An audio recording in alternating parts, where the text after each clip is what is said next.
ফাহাদ শুরু করো। আমরা আজকে হচ্ছে দেখবো হচ্ছে দা মোড, যেটা বাংলায় বলা হয় যে প্রচুর। ডেফিনেশন যদি আসি, তা mode is the most frequently occurring value in a set of observation. অর্থাৎ একটা সেটের মধ্যে যে অবজারভেশনটা সবচেয়ে বেশি বার আসছে সেটাকে আমরা সাধারণত মোড বলে থাকি।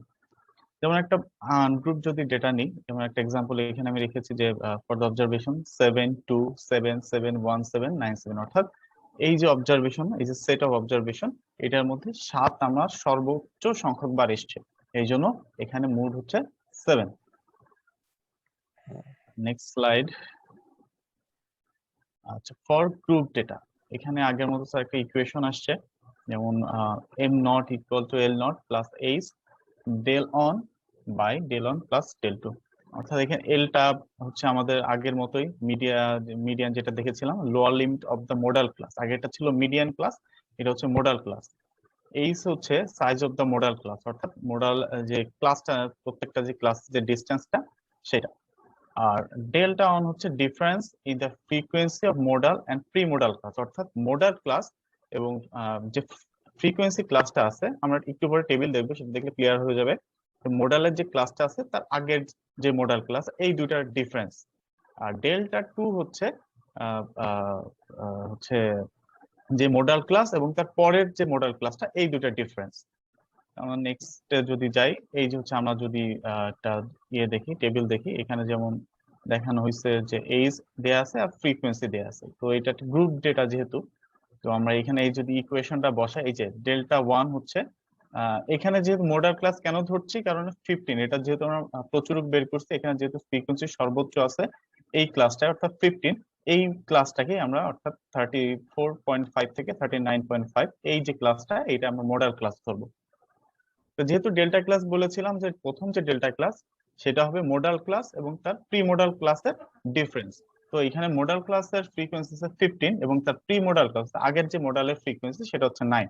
তো 15 মাইনাস 9 ইকুয়াল টু 6। আর সেকেন্ড ডেল্টা টু, এটা আসছে যে পোস্ট মোডাল ক্লাস, অর্থাৎ মোডাল ক্লাস এবং তার পরের মোডাল ক্লাসের বিয়োগফল, এখানে হচ্ছে 3, এবং এইচ এর যে ভ্যালুটা, যে ক্লাসের যে ডিফারেন্সটা, সেটা হচ্ছে 5 করে। অর্থাৎ তারপরে হচ্ছে এই যে আমরা যেটা ইকুয়েশনটায় বসিয়ে যদি মান আসবে 37.43। সবকিছুই স্যার আগের মতো, কিন্তু এই যে এইখানটায় জাস্ট আমি এই যে delta one divided by delta one plus delta two, এইটার মানে মোড বের করার জন্য এইটার যে প্রয়োজনীয়তা স্যার, এইটা আমার কাছে একটু ঝাপসা এখনো। আচ্ছা ফাহাদ, তুমি একটু এই যে ডাটার যে টেবিলটা, এই টেবিলটা একটু আগের স্লাইডে বসাতে পারো, তাহলে আমাদের ওই হ্যাঁ, এই ওকে স্যার। টেবিলটাকে যদি একটু কপি করে তুমি আগেরটাতে বসাও, তাহলে আমাদের ওই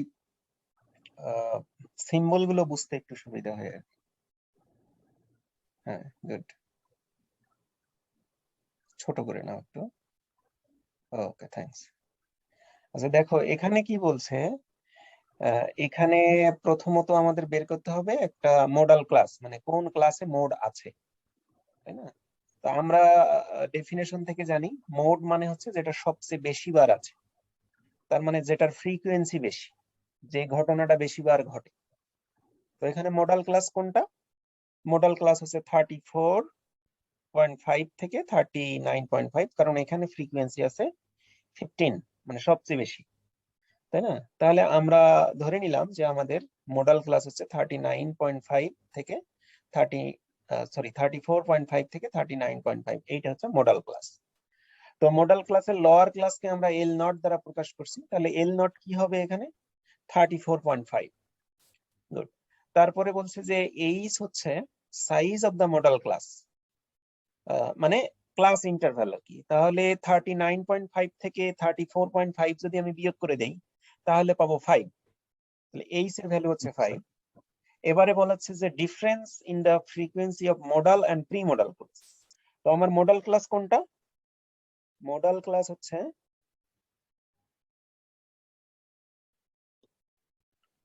মোডাল ক্লাস এইটা, প্রি মোডাল ক্লাস হচ্ছে এটা। তাহলে 15 থেকে 9 বাদ দিলে আমি কত পাবো? 6। তাহলে ডেল ওয়ান এর ভ্যালু হবে আমার 6। আর তারপরে বলছে যে difference in the frequency of modal and post modal. তো পোস্ট মোডাল কোনটা? 12। তাহলে ডিফারেন্স 15 থেকে যদি আমি 12 বাদ দিয়ে দিই তাহলে কত হবে? 3, তাই না? তাহলে del 3 equal to 3, এইগুলো যদি আমি বসাই দিই এখানে তাহলে কত হবে? এল নট হচ্ছে 34.5 প্লাস 5, তারপরে 6 So ডিভাইডেড 6 by 6 প্লাস 3. 3। এইটা ক্যালকুলেট করলে আমরা 37 পয়েন্ট কত যেন পাবো? So 37.83. 37.83, এইটাই হচ্ছে আমাদের মোড। তো আমাদের মনে হয় নিশ্চয়ই মনে আছে যে মিডিয়ানেও আমরা এরকম একটা লজিক ব্যবহার করছিলাম, যেটা দ্বারা লজিকটা কেমন ছিল যে মিডিয়ানেও কিন্তু মিডিয়ান যখন ক্যালকুলেট করছিলাম তখন আমরা এরকম মিডিয়ান ক্লাসের একটা লোয়ার ভ্যালু ব্যবহার করছিলাম, তারপরে তার ক্লাস ইন্টারভালটা নিয়েছিলাম এবং ক্লাস ইন্টারভালকে একটা 1 এর চেয়ে ছোট ভ্যালু দ্বারা গুণ করে দিয়েছিলাম। গুণ করে দিয়েছে। গুণ করে দেওয়ার উদ্দেশ্যটা কি ছিল? যে এইচ কে ছোট করে নেওয়া, মানে এইচ কে শ্রিঙ্কেজ করা। আমরা যদি একটু স্ট্যাটিস্টিক্স এর ভাষায় বলি আর কি, ইংরেজিতে যদি বলি সেটাকে বলা হয় শ্রিঙ্কেজ করা, মানে হচ্ছে ছোট করে নেওয়া। তো এইচ কে ছোট করে নেওয়ার জন্য তাহলে এখানেও আমরা জানলাম যে আমাদের মোড আছে 34.5 থেকে শুরু করে 39.5 এর ভিতরেই একটা ভ্যালু মোড আছে। তার মানে এর ভিতরে অল পসিবল ভ্যালুজ আর মোড। সো সেখান থেকে একটা ক্যান্ডিডেট একটাকে আমরা চুজ করব। এখন কোনটাকে চুজ করব? সেজন্য এখানেও দেখো আমাদের এই 5 কে তুমি যদি এই জায়গাটা বাদ দিয়ে দাও, শুধু এল নট প্লাস 8 যদি বলো তাহলে কত হয়ে যাবে?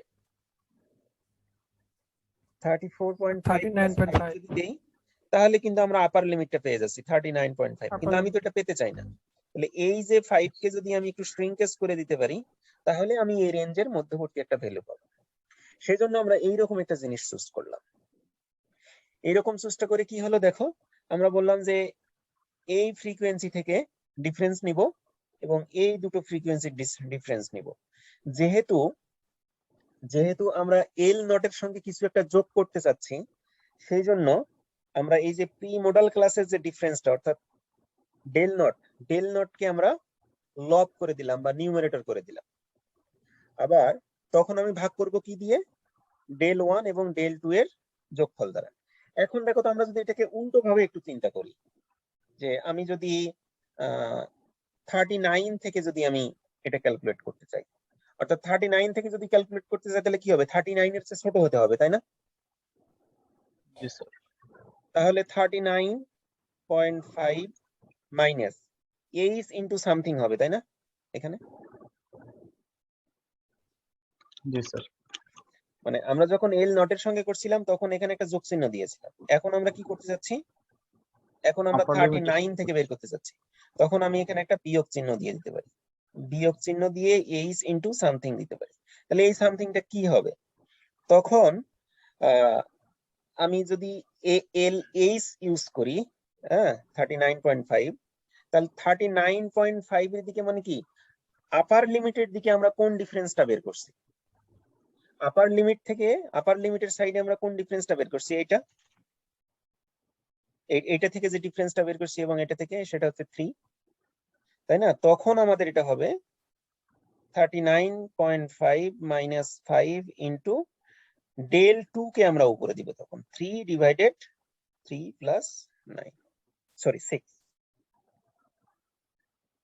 সেটাও কিন্তু অনেকটাই কাছাকাছি আসবে মডেল, মানে আমাদের যে আগে যে মোড ক্যালকুলেট করছি সেটার কিন্তু অনেকটাই কাছাকাছি আসবে। তার মানে আছে আসলে লবটা আমাদের কোনটা হবে? আমরা যদি কিনা ক্যালকুলেট করতে চাই লোয়ার ভ্যালুর উপর ভিত্তি করে, তখন আমরা প্রথম যে ডিফারেন্সটা বের করছি সেটা ব্যবহার করব। আর যদি আমরা আপার ভ্যালু থেকে ক্যালকুলেট করতে চাই তাহলে লোয়ার দিকে, মানে কি বলে, আপার ভ্যালুর দিক থেকে যে ডিফারেন্সটা বের করছি সেটাকে ব্যবহার। বুঝতে পেরেছো কিনা?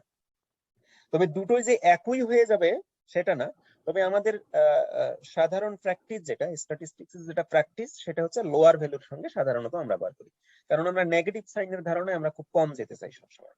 আমরা সাধারণত পজিটিভ ভ্যালুর দিকে, মানে পজিটিভ সাইন পজিটিভ ভ্যালুর দিকে সবসময় একটু বেশি প্রিফারেন্স থাকে আর কি মানুষ।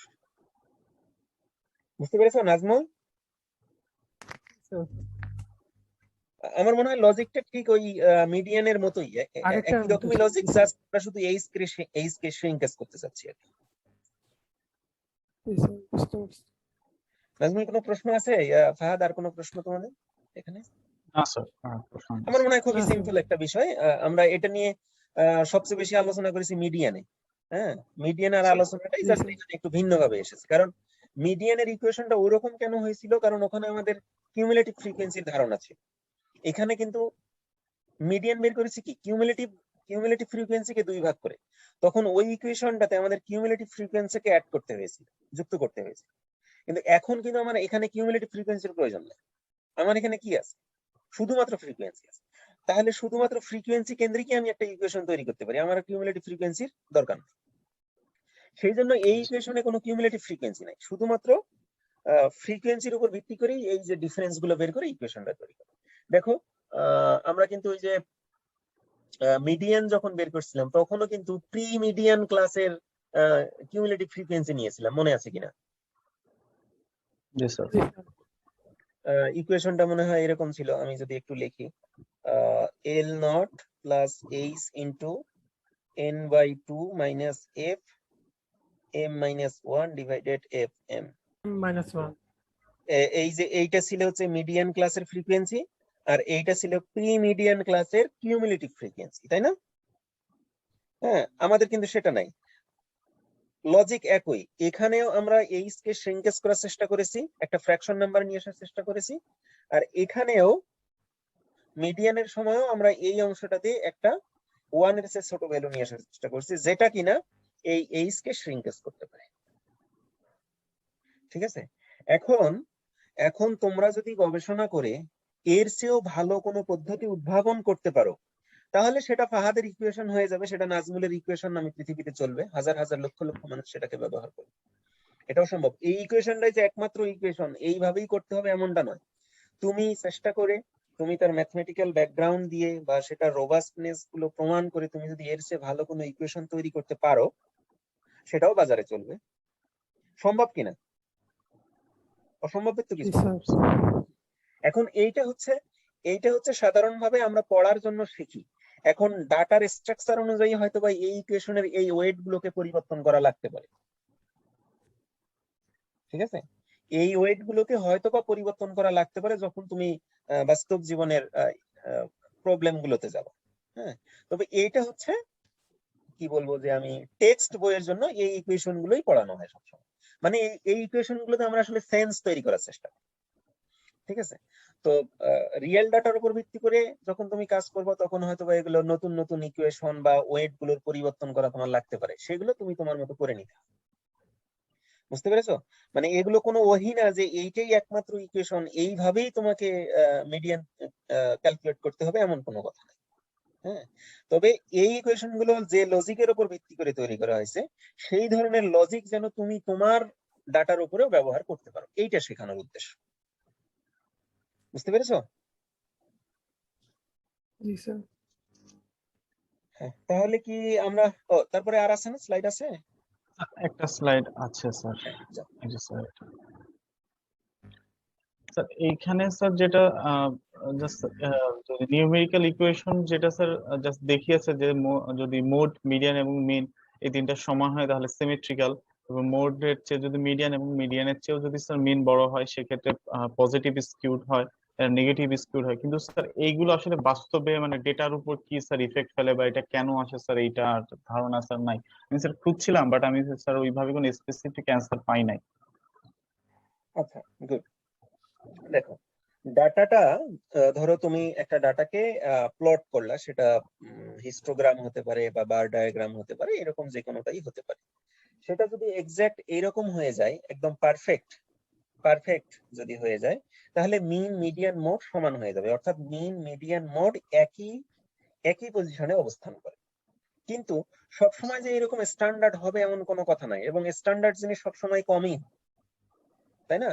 তো তুমি কখনো কখনো ডাটাকে প্লট করলে তুমি হয়তোবা এইরকম পেয়ে যাবে, এই যে প্রথমটার মতো পেয়ে যাবে, যে প্রথমের দিকে অনেক বড়, তারপরে আস্তে আস্তে কমে যাচ্ছে। এরকমও হতে পারে। আবার না, এমনও হতে একটু পারে যে প্রথমের দিকে অনেক কম, তারপরে আস্তে আস্তে বেড়ে যেতে পারে। হ্যাঁ, যেমন আমরা এক্সাম্পল দেই, ধরো কোনো একটা প্লেয়ার, হ্যাঁ, কোনো একটা প্লেয়ারকে আমরা জাতীয় দল থেকে কখন বাদ দিয়ে দিই? যখন সে এভারেজ রান কম করা শুরু করে, তাই না? অথবা কি বলে যে আর কি কি কারণে হতে পারে আমি খুব ভালো জানি না। আর স্যার আজকে যেমন খেলছে স্যার, জিম্বাবুয়ের সাথে হেরে গেছে, 10 উইকেট পড়ে গেছে স্যার, রান করছে সামথিং স্যার, মানে করতে পারেনি, 142 রানে অল আউট স্যার, সবাই 3-4 করে রান করছে।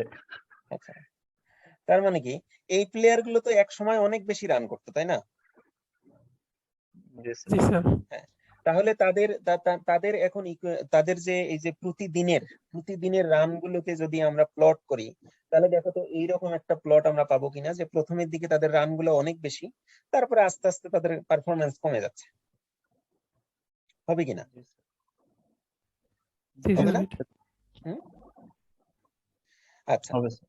তারপরে ধরো এরকম আমি আরেকটা এক্সাম্পল দেই, যদিও বা আমি তোমাদের কিছু লেকচার তৈরি করতে বলবো ডিস্ট্রিবিউশনের উপরে, প্রবাবিলিটি ডিস্ট্রিবিউশনের উপরে, তখন এগুলো আমি আরো বিশদ আলোচনা করব।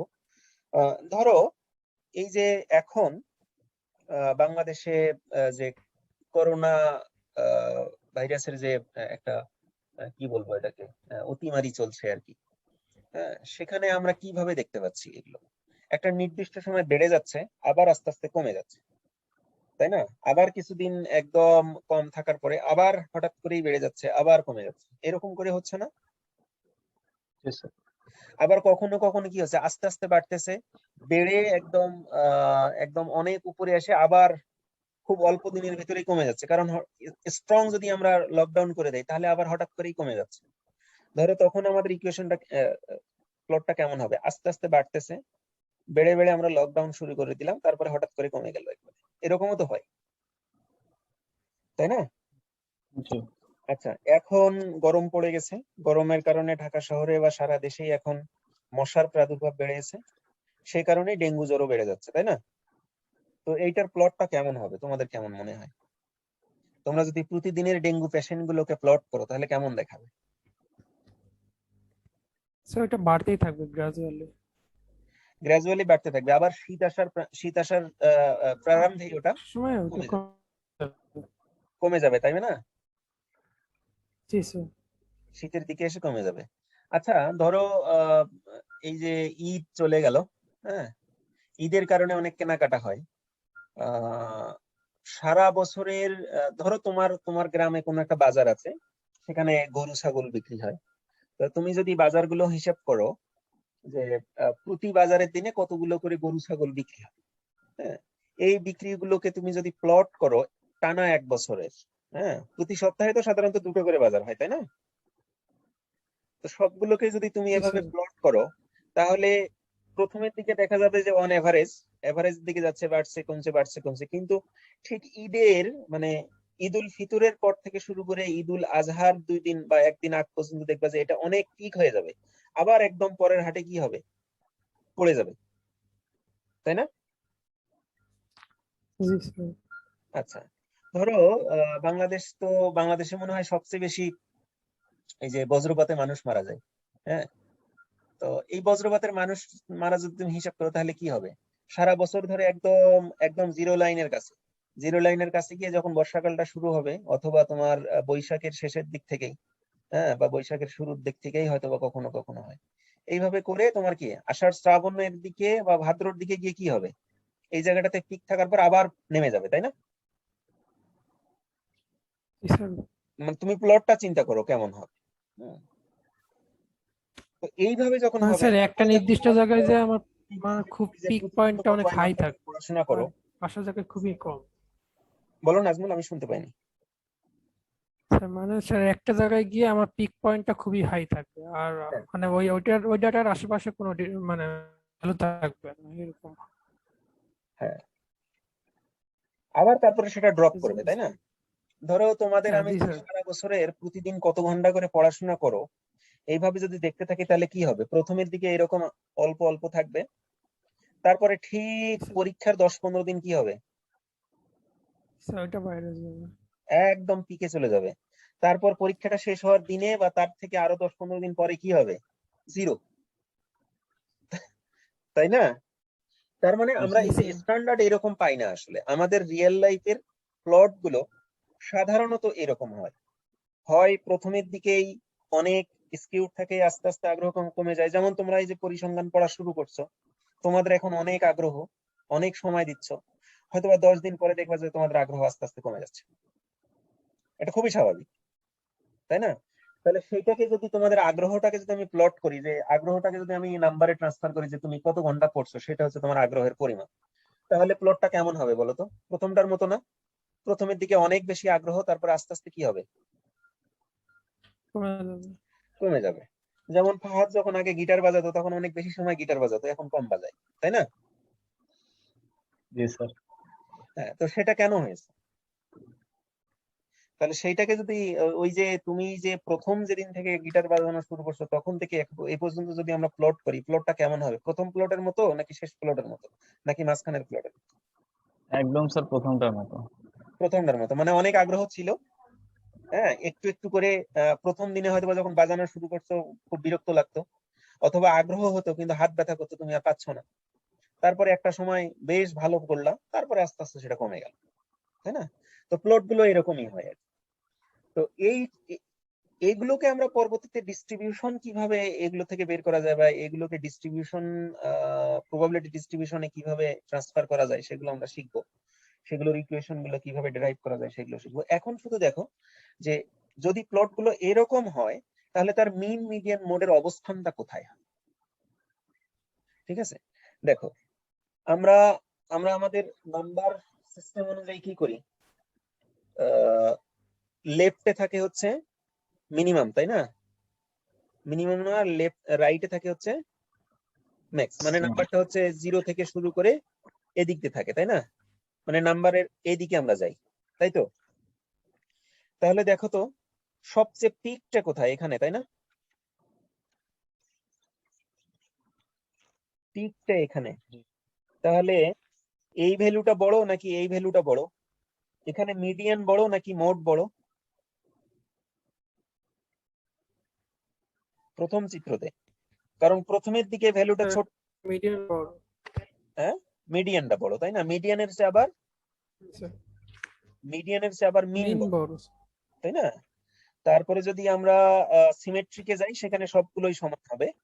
আর যদি আমরা নেগেটিভ স্কিউডে যাই, অর্থাৎ নেগেটিভ সাইডে যদি স্কিউডটা বেশি থাকে, অর্থাৎ এটাকে আমরা মানে বুঝতে পারছো তো, হ্যাঁ, যে এটা যদি বেশি থাকে তাহলে মোডটা কোথায় থাকবে? আমরা সব সময় জানি যে মোড মানে সর্বোচ্চ পিকটা। পিকটা কোথায় আছে? এখানে একদম সর্বডানে, তাই না? তো সর্বডানের ভ্যালুটা কি হবে? বড় হবে। মোড বড়, মোডের চেয়ে মিডিয়ানটা আরেকটু ছোট, আর মিডিয়ানের চেয়ে মিনটা আরো ছোট। ঠিক আছে, তো এখন আমাদেরকে দেখতে হবে যে আমাদের ডাটা যদি সিমেট্রিক হয় তাহলে আমরা আমাদের